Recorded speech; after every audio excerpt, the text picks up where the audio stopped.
When my guest tonight was awarded a football scholarship to Notre Dame, the press said he was too little and was going to be killed. Joseph Robert Theisman proved them all wrong, setting multiple passing records for the Fighting Irish and playing in 163 consecutive games for the Washington Redskins, including a victory in Super Bowl 17. But before he would become a first-team All-Pro quarterback, did you know he was drafted in the 39th round by baseball's Minnesota Twins? Spent his first 3 years as a professional football player in the Canadian Football League, and had a ritual of reading People magazine before games. Tonight, we'll learn what makes this undeniable icon who he is. A man who once said, "I was always told that I was too small, too skinny, too slow, not tough enough." Please welcome NFL MVP and College Football Hall of Famer, Joe Theisman.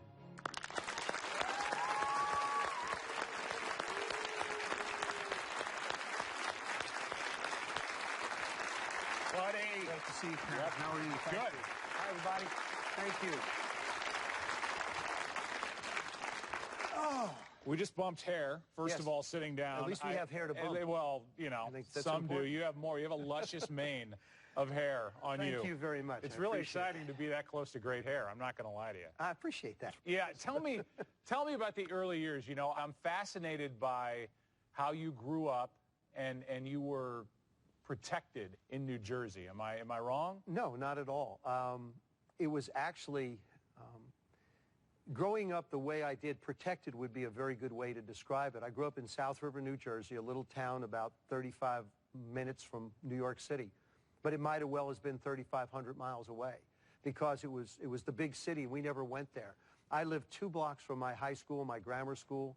And so for me, my mother and father wanted to find me. They just went up to this school because there was a baseball field, basketball court, football field, and that's where I would always be. I have a younger sister, Patty, who I used to harass the living daylights out of because she had red hair. And it was hey red, hey carrot top, and she hated me. She ultimately hated me because I harassed the living daylights out of her. And if I ever did anything, she would look at me and say, "I'm going to tell Dad." Was your dad a tough love guy? Was he a belt guy? I mean, I'll admit right now my dad was a belt guy. I'll tell you a story about my father one day. I was probably 13, 14 years old. And we had a little house on Arlington Avenue, New Jersey, and it had a pitched roof. And my room was going to be upstairs because my sister and I shared a room for a long time, and now I was getting older, so I had to have my own room. So my dad was building this room for me, and he was putting sheetrock up. And he asked me for something, and I smarted off. And I said something. Next thing I knew, my head was through the sheetrock. And I'm like, and my father says, "You got anything else to say?" "No, sir, that was it. That's the last time I ever said anything to my dad, except thank you, yes, sir, and no, sir." And that was the end of it. I mean, he literally put my head through a sheetrock. And thank goodness there wasn't one of the board struts there, or else who knows what it would have been then, early concussion.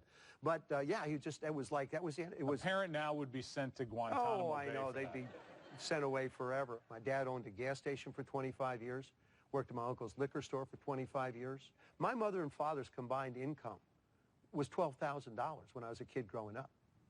I mean, think of trying to survive today on 3 times that. It's tough. And it was this way.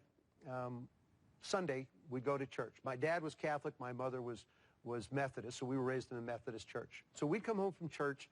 He would plop down in his easy chair, and before you know it, he'd just be dozing off, just resting.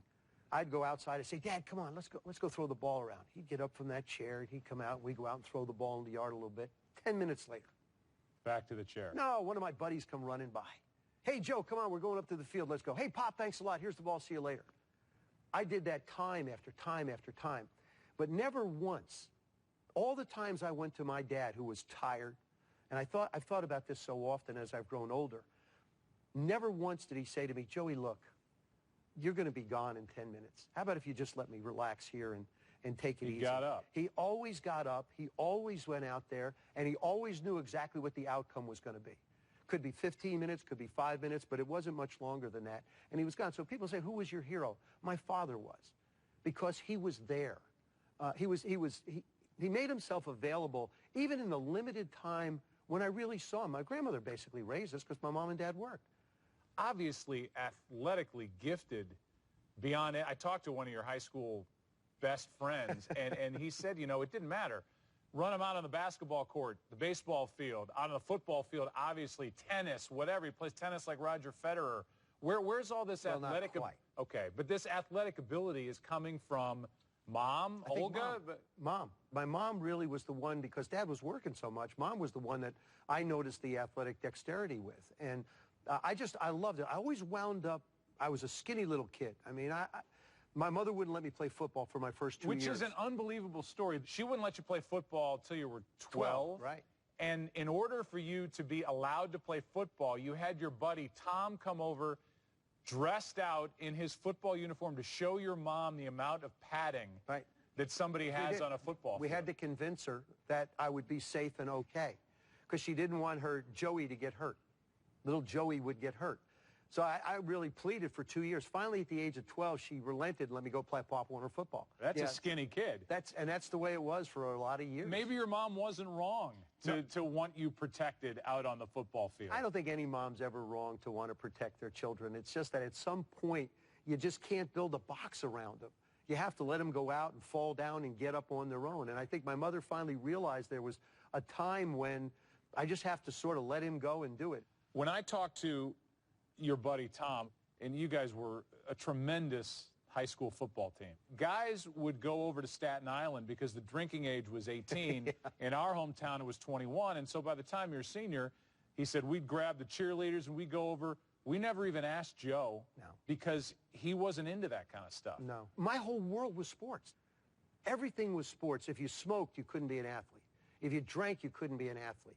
And so from the beginning, and it wasn't necessarily that my mother or father basically said, hey, look, if you do this, here are the consequences. It was something that I just developed over time myself and said, you know, it doesn't serve me well. But for this father who never said no, who got out of the chair, I know he also got out of the chair to take you over to watch the Jets. Yeah. And the Jets, that was your team. That was my team. And then Joe Namath pops up.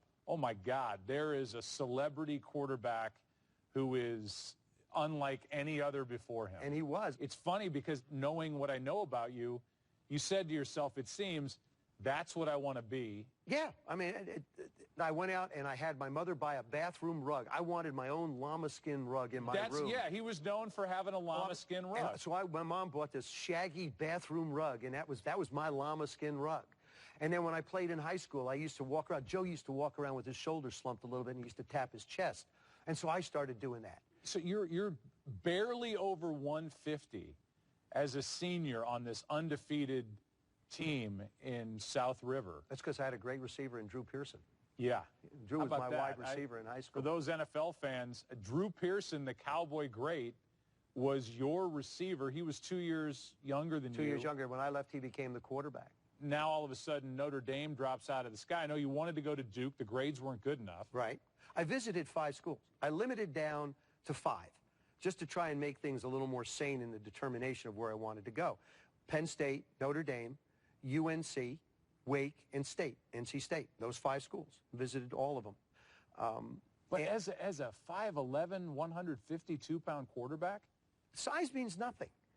It depends on your attitude going forward. I mean, to me, I wasn't too small. When I grew up, going back a little bit when I was in high school, when I was 13, I played with guys that were 15 and 16. When I was 15, I played with guys that were 17 and 18. I was always sort of playing up a level, whether it was the skills that I had, the athletic ability I had. I could hold my own with them. And so to me, there wasn't really a mountain that was too high that was presented in front of me that I couldn't quite climb. I felt I never feared the top of the mountain. I never thought I couldn't get there. You go to Notre Dame, and there was a headline somewhere that said, basically, Theisman's going to get his I believe it was a Newark, New Jersey newspaper that said, Theisman will get killed at Notre Dame. And if there's one thing about me that I think a lot of people realize, if you want me to do something, tell me I can't. Go ahead and challenge me. You can call it pride. You can call it spite. I don't care what you call it. Inside of me, if someone says, I don't believe you can get that done, I will do everything I can to get it done. I was one of 13 quarterbacks because back in '67, what Notre Dame would do is they would sign all these great quarterbacks because they were athletes. Some would become defensive backs, some would become wide receivers, some would become linebackers, some would become athletes, tight they were ends. smart. I was so small. Yeah, they were bright. Some of us weren't as bright. And then now skinny again. I mean, there are women that would kill for a waist like that. So one they of really, 13. But they couldn't do anything with me. That was the thing. I was too small. This is where my size really benefited me. I was too small to become a running back or a wide receiver or a defensive back or anything else. So I remained as the quarterback. And I was the freshman quarterback. But I did something that I look back and say, this is really one of the most intelligent things I've ever done. Because there were 13 other quarterbacks, I decided to go to Notre Dame 1 week early. And I met with the coaches, and I figured out where to stand in the huddle. And I learned some of the plays, and I learned the cadence, because we all know, whether you're in business or sports, coaches or executives, they like meetings to run smooth. Coaches like practices to run smooth. They don't want to be correcting you. Where do you stand? No, you didn't get the play out. I invested 1 week of my life going into Notre Dame early, sitting with the coaches. So when everybody else got there, I created the #1 position just by showing up early. I created myself an opportunity. Now, could I keep it? Who knew? Was I good enough to be able to play the position and stay there? I didn't know. I thought I was. But at least I was given the chance, because I went in 1 week early. And today I describe it in a book I'm writing, it's a competitive edge. How do you create a competitive edge for yourself? For me, it was an investment of 1 week in time where I got to move to the head of the line. And then it was up to me to be able to seize the opportunity and keep it if I could. Which happened your sophomore year. Right. Terry Hanratty gets hurt, and you step in. Terry went down, I believe it was for Pittsburgh game. He went down late on a Friday. Era walked over and said, "You're in." And that was one. What's that like? That right there, that moment right there is one of the most scary moments in your life. But you can't let them know you're scared. So you get in that huddle, you kneel down, and you look up, and they have to believe the next words that are coming out of your mouth. All right, guys, look, I know Terry's not here, but we can get it done. Let's go. Bang. All right, let's go. Now, I don't know whether I'm talking to them or I'm talking to me. But I'm trying to convince both of us that we can go get this done. And then, fortunately, you have something positive happen, and then it starts to build, and now all of a sudden you're the quarterback of the University of Notre Dame. Then we go out to Southern California to play them. The vaunted Southern California Great Trojans. rivalry. Another great rivalry. We go out and wind up playing them in a game. I believe that was the year with O.J. Simpson and that unbelievable football team of theirs. And first pass I throw is picked off, run back for a touchdown by Sandy Durko. So I jogged by the sidelines. I walked by Era, and I said, "Don't worry about it. I'll get it back." And Era told me that particular moment was when it confirmed to him that he had made the right choice to give me the opportunity to play quarterback. But that's been the mark of Joe Theisman. As your friends back in high school called you, which I know, and you don't know that I know, Joe Sparkle. No. They called I don't know him how they came up with Joey that. I swear. Sparkle. Joey Sparkle. I go, oh, you kidding He's me? our little Anything but star. that. He's our little straight-laced star. That's Do that what all the Tom time. said. Yeah. Joey Sparkle. Yeah, it's true. Okay, so a lack of confidence has never been an issue. No, for I've been Joe accused Theisman. of stepping probably over that line quite a bit. But no, I look at it this way, Joe. If you don't believe in who you are, who's going to believe in you? You have to be able to take the bull by the horns and say, I can do this. I believe in me. I believe in my ability. I'll put the work in. I'll put the time in. I'll take the time to learn what I need to learn. But I can do this. And then you have to be focused on where you want to go. And I guess for me, it started way back then. So your senior year is 1970. Right. You're playing great. You're in the Heisman Trophy conversation. Yeah. And tell us about the switch, because up till that year, everybody knew you as Joey Theisman. That's correct. I was a Theisman for 20 years of my life. And Roger Valdesari, who was our public relations director at the University of Notre Dame, the year before my junior year, I had a really good junior year as well. We did as a football team, and I particularly did as well. And so a reporter, I guess, from Chicago was standing on the sidelines watching spring practice. And he walked up and just mentioned to Roger, he says, "Hey, isn't that Joe Theisman like in Heisman out there?" And it stuck with him. He never said a word to me. All through spring, at the beginning of my senior year, he calls me in the office. He says, "How do you pronounce your last name?" I said, "It's Theisman." He said, "No, it's not. It's Theisman." I said, "No, it's not. It's Theisman." He said, "Joe, I want to tell you something. There's a trophy out there called the Theisman Trophy. It goes to the best college football player in the country. We think you have a chance to win that trophy, but we're not just going to count on your athletic ability, nor are we going to count on the reputation of the University of Notre Dame. We think just by changing the pronunciation of your last name from Theisman to Theisman to rhyme with Heisman, we can get you that trophy." And that's how my name was changed. Is it at all insulting, or does it bother your family? No, because I needed confirmation. So I called my grandmother, who was the matriarch of the family. I called my grandmother and I said, "Granny, I got a question for you." She says, "Go ahead, what you got?" I said, "Gram, they want to change the pronunciation of our last name from Theisman to Theisman. How do you feel about it?" She says, "Well, you know, the correct pronunciation is actually Theisman. So that seems to be a bit closer. I'm okay with it." And so I was fine with it. It was because my grandmother had blessed the changing of the name that it didn't bother me. And so it really didn't insult the family at all. And that's the way that's the way it's been ever since. So just as the Heisman Trophy balloting was taking place, I sat in Roger Valdesari's office. I'm sitting there and I lose. And I'm well, okay. It was Plunkett. Right. You. Archie, I believe, was Archie. third. Yeah, that way was the third. The great Archie Manning comes in third behind you. I know. It's the only thing in that family that hasn't won a championship. It's amazing. Okay, so go ahead. And then you say all the right things.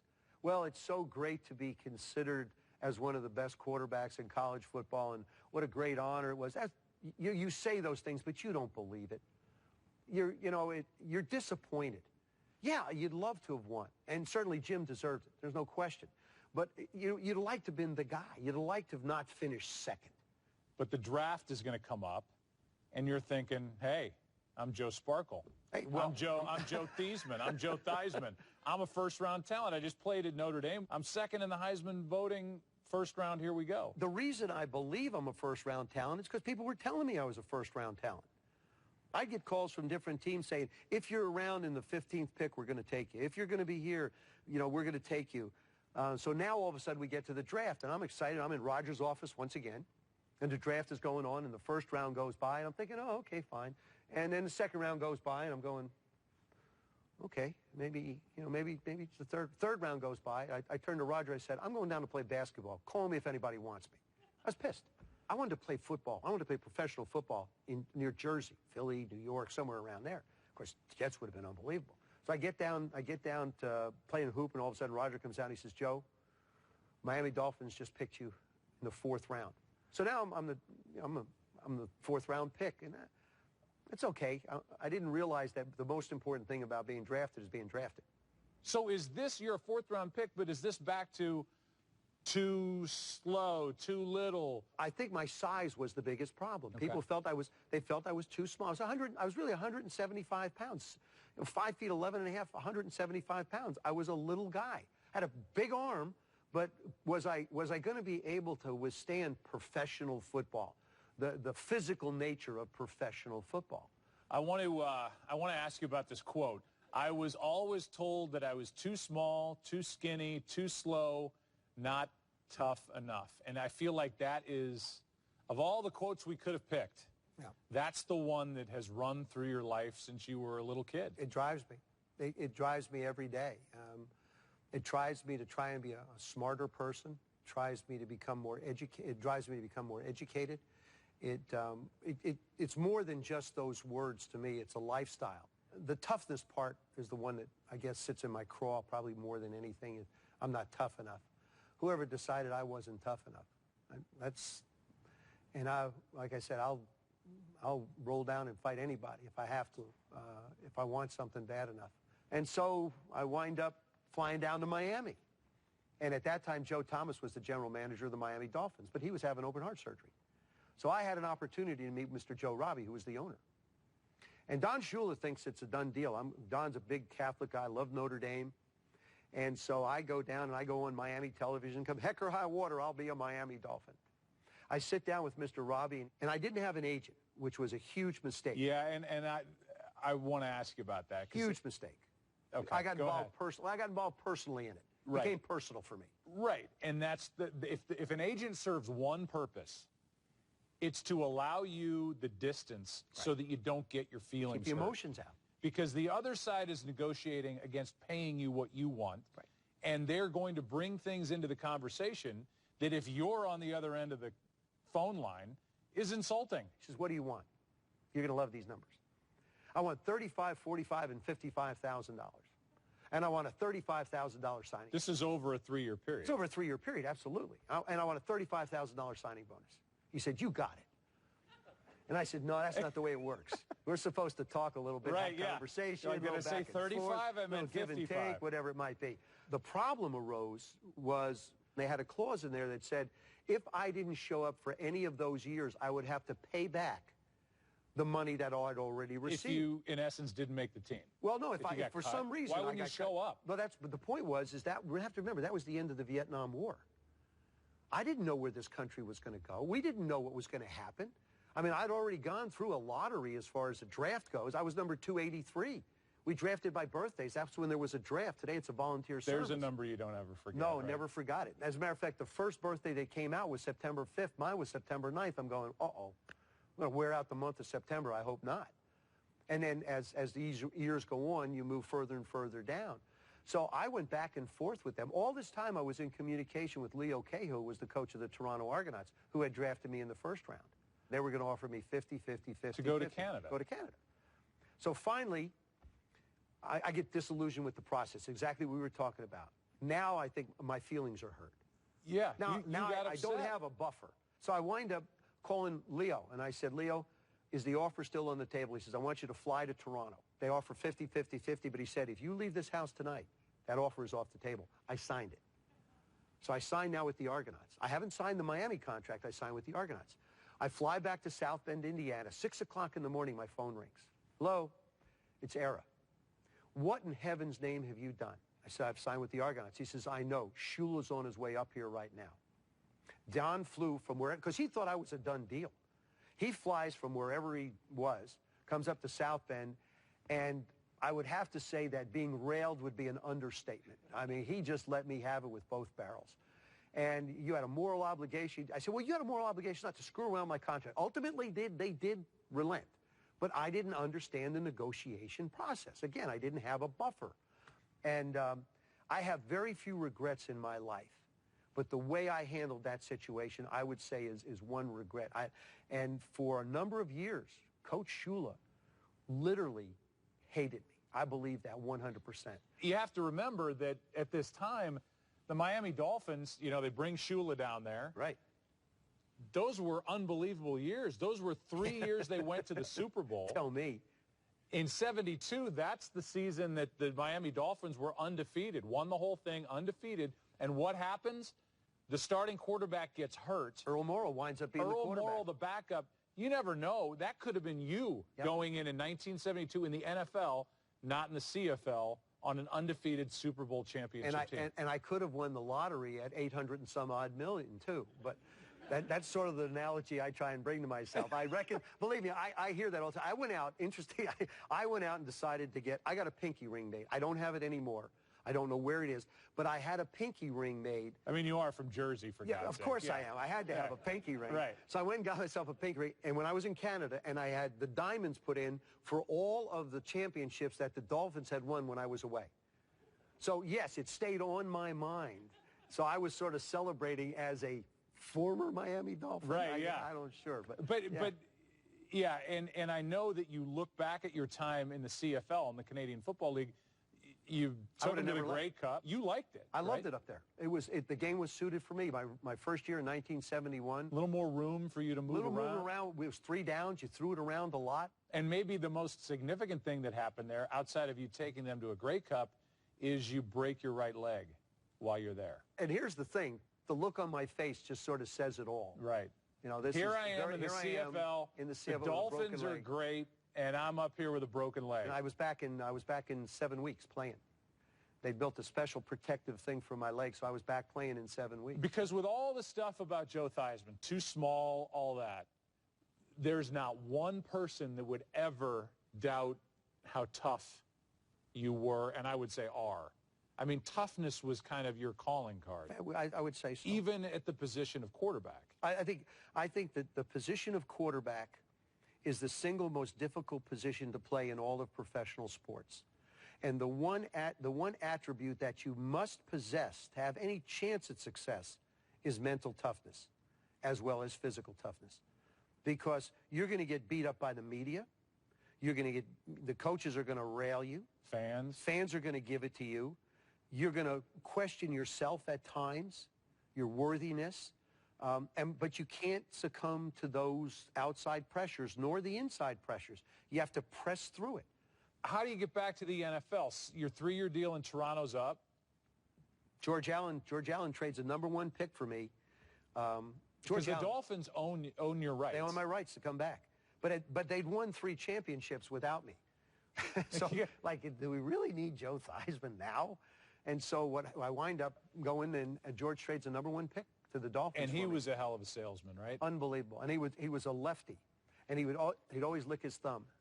He'd lick his thumb, and I sat with him, and he said, I can go get this guy, I can go get this guy and this guy, but I want you. I want you. Because I think you can help us. Now, Billy Kilmer's there. Billy's 10 years older than I am. Sonny's 11, 12 years older than I am.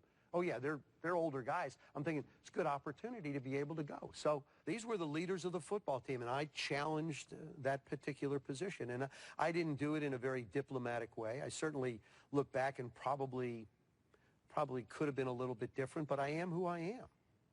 I make no apologies for it. So you show up. I show up, but I don't just show up. No. First thing I say is, I didn't come here to sit. I came here to play. Well, that upset Billy and Sonny just a little bit. Then the next thing I do is I wind up doing a television show on ABC TV there. And so I'm critiquing the games now. I have a 5-minute segment, so I'm critiquing them. As, in essence, the third-string quarterback, you have a TV segment. Absolutely, got my own little segment. But wait, I'm not done yet. I write a book now on quarterbacking. Having never played quarterback in the National Football League, I'm writing a book modeled on the book I wrote in the Canadian Football League called Quarterbacking.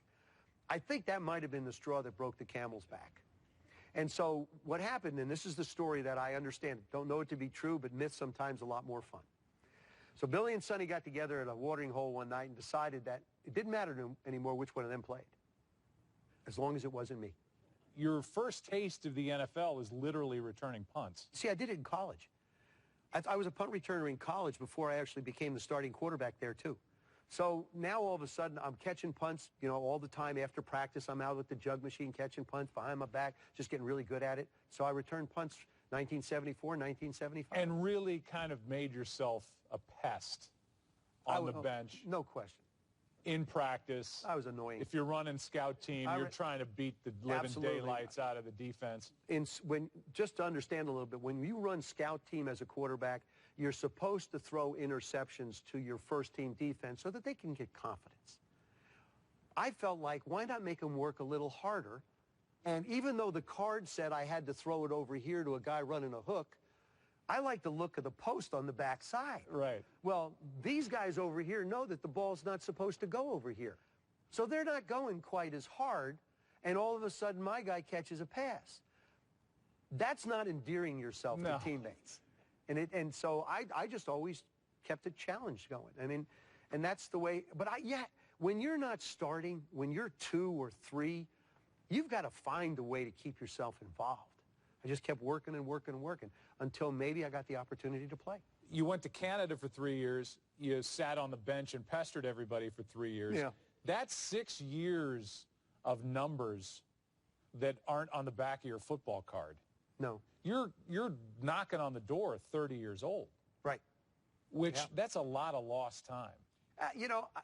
You could say it's lost time, but really, I just call it time invested in me, invested in a work ethic, developing who I was going to become if I had the chance to ever really get the job.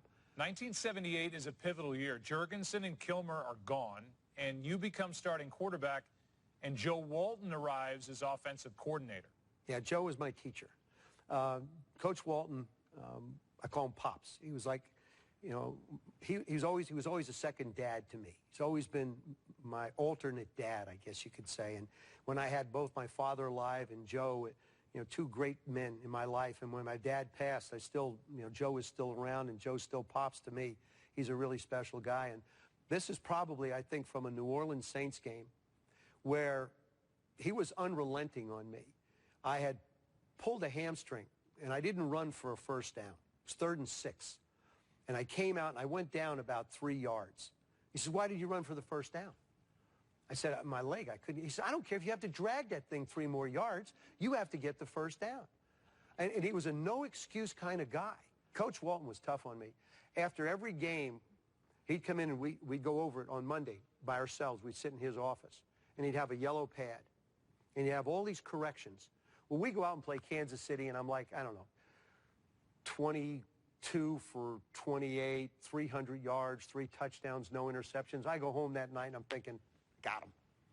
Hey, what's he going to correct me on? I had a great game. Look at the stats. It was a terrific game. I walked in, 5 pages of corrections.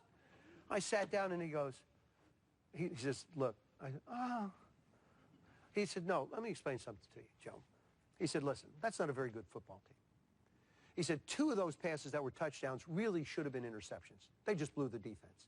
He said, "I cannot allow you to think that you played great against an average football team. I want to prepare you for greatness when we play the Dallas Cowboys, who are a great football team. You have to play at that type of an efficiency level if you're going to be good."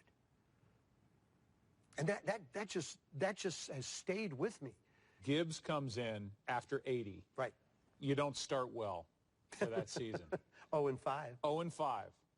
But what happens after the 0-5 start to me is something I've always wanted to ask you about, because I know you went to see Gibbs at his house. Yep. What was that like, walking up to his front door with the conversation looming in the very near future? You're 0-5. They're going to get rid of somebody.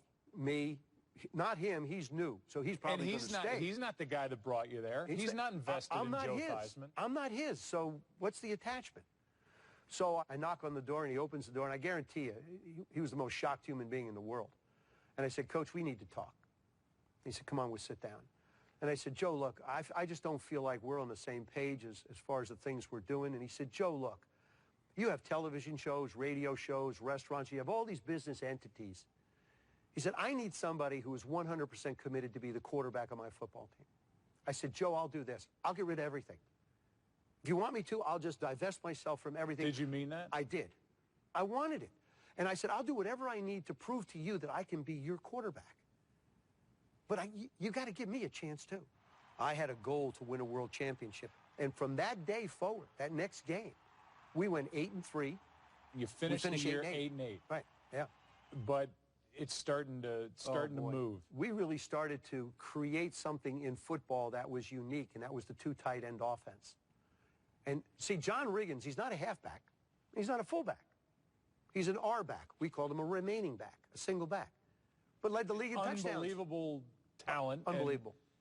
Did you get along with Riggins? Oh, yeah. John and I got along great. We had the group of guys that I played with in Washington, I've always described as a group of characters with character. If you lined up our football team and asked them to cross the street with the white lines that are drawn there, maybe 30% would stay inside the white lines. Other guys would wait for traffic to come and then try and dodge cars. Some of them would try and go over on wires. Some of them would hang from lights. I mean, it was a group of characters. My wide receivers were 5'9", Virgil Say, Alvin Garrett, Charlie Brown, the Smurfs. Our offensive line called themselves the Hogs. They had their own posters. I'm not a quarterback of a football team. I'm the ringmaster of a circus. In 1982, during that strike-shortened season, you guys stormed into the playoffs with a great 8-1 record. How was postseason play different for you then? As you go through the playoffs, each round of the playoffs, the speed of the game changes. It becomes more and more intense. Everybody gets faster and faster till you ultimately reach the game, and then the speed really goes. The game I remember was the NFC Championship game against the Dallas Cowboys. It was against our arch enemies. It was against a team that we don't like, never have liked them. It was played at our stadium. They had brought in some aluminum seats and ringed the field with it. And the people were standing there pounding their feet at the end of that game. and literally the ground beneath my feet was shaking. Can you still hear that? I can hear it, I can see it, I can feel it. These visuals of my injuries, all these different things, but my feet are shaking. That moment, I mean, the Redskin Nation was like unreal, unbelievable. They did it. They went through the Dallas Cowboys, a team that you have to if you're going to represent the NFC. Look, that'll run it out. In the meantime, the celebration goes on. I mean, this was a great Dallas Cowboys team.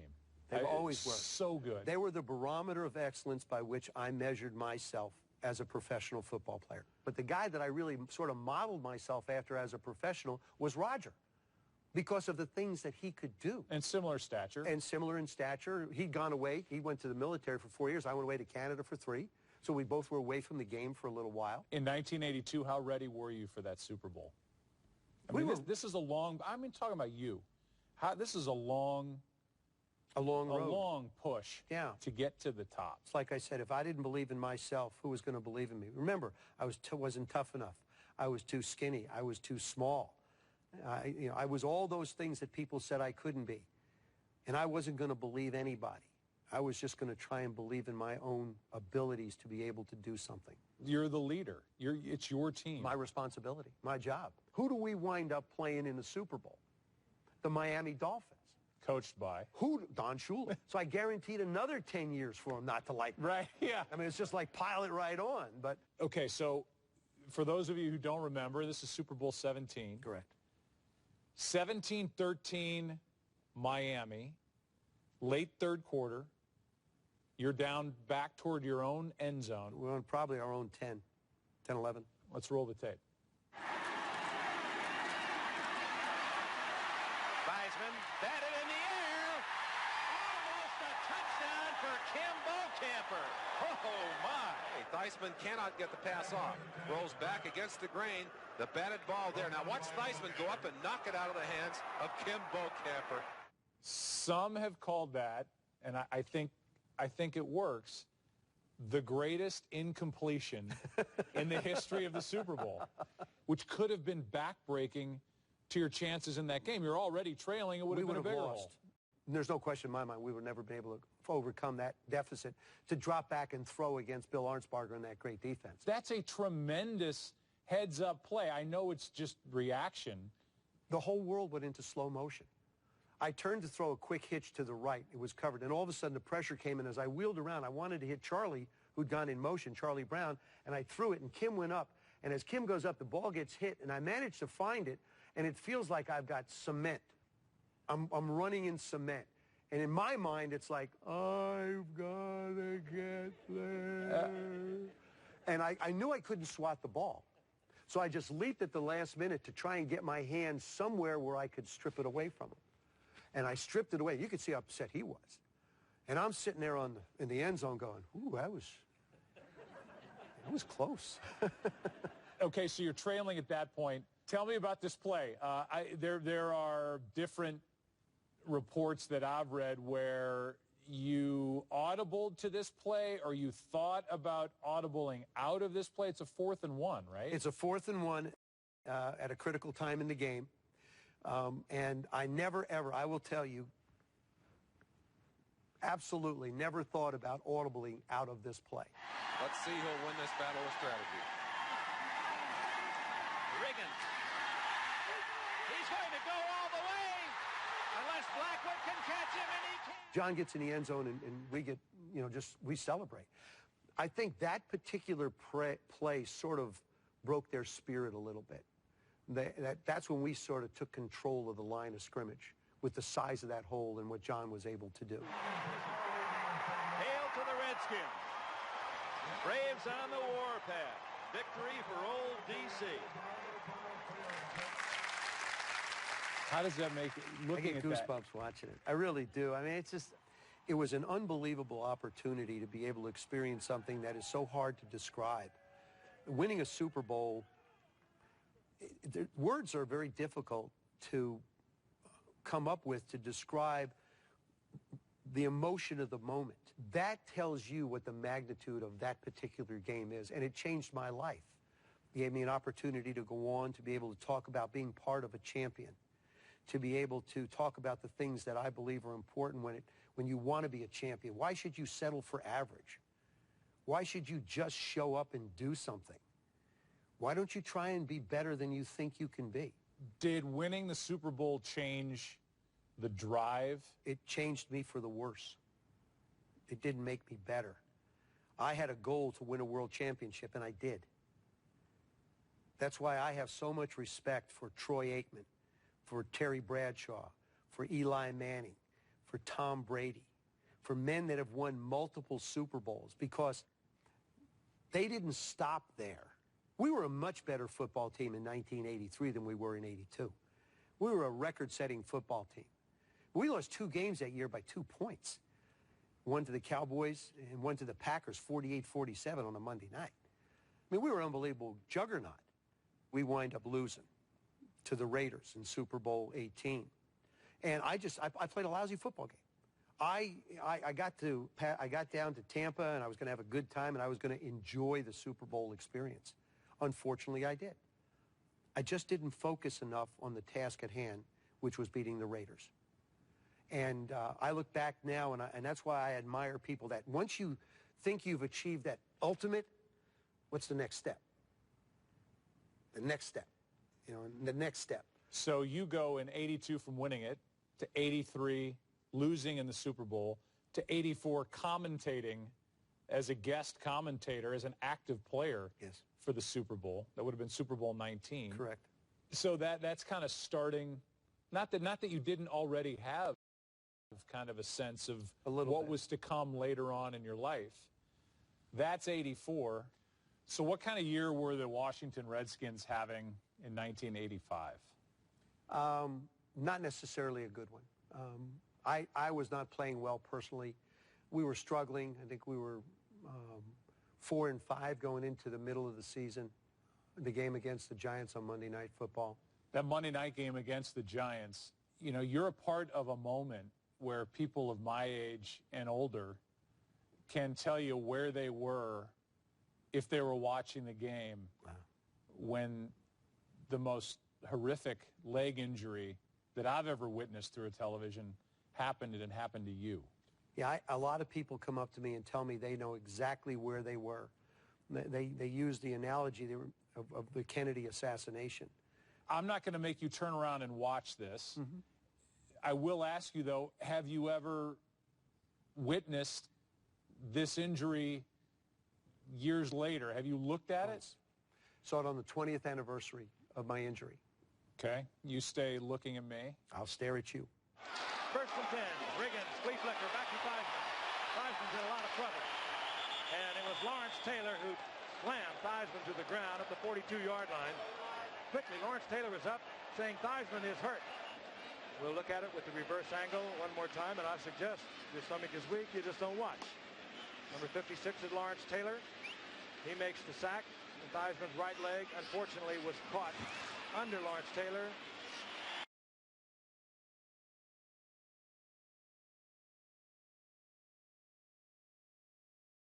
They were booing a short while ago. And now there's an ovation for Joe Theisman, who I'm sure has played his last play of the 1985 season. It's hard to watch, and it's I don't know why it is that way for us on the outside. We're all made of skin and bone, and you realize that a body can react that way. It gets a gasp from the audience. What was it like to live that? When you think back, what do you remember, and even maybe the next day? I remember everything. I remember everything. I remember lying on the field. I remember the faces around me. I remember Joe Gibbs, Bubba Tyre, our trainer. First thing I said to Bubba, I never went into shock. My leg from the knee down was completely numb. Never went into shock. I remember turning to Bubba and go, Bubba, call my mom and dad, tell them I'm okay. That's the first thing I told them. And then and then they start to work on my leg, and Coach Gibbs comes up and he kneels down and he's looking at me. He's going, Joe, for 6 years we've been together. Joe, you've been such an important part of this football team. Joe, this is a heck of a mess you've left me in. He didn't say that. He did. What? He did, and I said, I'm sorry. I'm sorry. I'm sorry, I am, you know.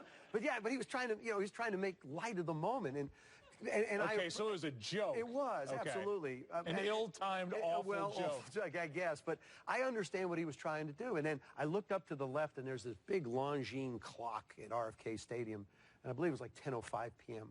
And I saw the clock, and I could feel the moisture on my back. Today, I can lie down and go back in that moment, and I can feel the moisture, and I hear the sounds and smell the smells of that stadium. They're all like they were right here. The senses are so keen to them. And when I went off that field, they had given me an ovation like I'd never heard in my life. And to go off that stadium, out of that stadium, and to that ovation, to the people thanking me, and I could never thank them enough for being their quarterback was really something special. Tuesday morning, Lawrence calls. Nurse comes walking in. She says, Mr. Theisman, Mr. Taylor's on the phone. Would you like to speak to him? I said, give me the phone. I said, LT, is that you? He says, yeah, Joe, how you doing? I said, not very well. He says, why? I said, why? You broke both bones in my leg, for crying out loud. He says, Joe, you have to understand something. I don't do things halfway. I'll call you later. Only in the NFL. Only in the NFL. But then about 4 years after that, it's all related to the leg because it changed my life. You have to understand, I had so much success as a player, as a part of a team that was successful. But it just changed my life because I had become so self-absorbed that I really didn't need anybody. That moment took away the one thing that I held above everything else, my ability to play football. I was defined by Joe Theisman, football player. I wasn't a man, I was a football player. And in my mind, that was my validation. That's who I was. And so for me, it was an unbelievable, humbling experience that I look back on. Those little lessons that you learn through that experience. But that was the point that changed my life. And every day I try and work to be a better person, to treat people better, to understand people more, just to appreciate life as much as we can. And that moment, that night, changed my life completely. About 4 weeks later, when I went back to Redskin Park, I went back to my locker. Steve Bartkowski was sitting in it. My entire 12-year career was in a cardboard box in the equipment room waiting for me to pick it up. It is a cold business, and that's the way you have to understand it. It's great to be in it, but once you leave it or once you get hurt, you're a pariah. You have no place when you're hurt. It's the loneliest, most disconcerting feeling I've ever gone through. You're a part of the team, but you're really not a part of the team. And you had never been through that. You didn't miss a game after your rookie year until that horrific injury. Yep. So tough doesn't even begin to describe it. And I didn't think it was over. I didn't think it was over at all.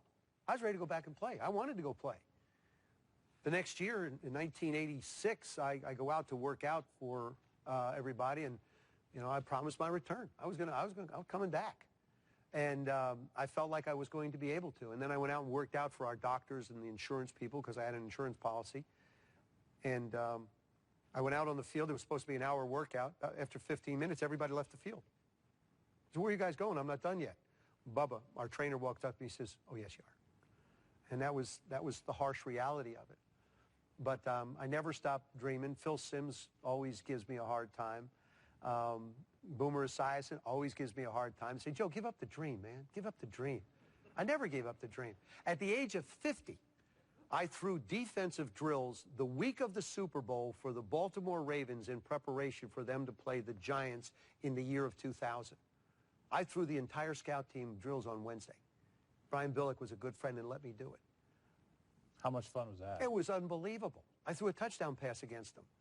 And I remember Jim Fossil, the coach, saying, I have to feel really good about the fact that Theisman's running the scout team. It turned out the Ravens won. Yeah.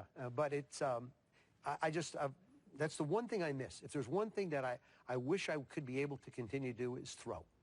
Just to get out and throw the ball around. I love doing it. What's next for you? I really want to try and figure out a way that I can give more back to people. I have a website of which I created, and I wish I'd have done it many years ago. It's joetheisman.com. People can log on, and there's items there like helmets, jerseys, things like that, that I ask people to sign. And I have a dollar amount assigned to those, that I would like them to make that dollar amount contribution to St. Jude's Children's Research Center. Because we all talk about success. What is success? You're a successful broadcaster. Your dad was a successful broadcaster. You know, every people out here or watching have success in their life. But is it really success? Or it is an aspiration to try and accomplish something? And a friend of mine said to me, Joe, I really believe true success is this. When you have achieved something in life and you get the chance to give something back, then you become a success. That's the success I'd like to become.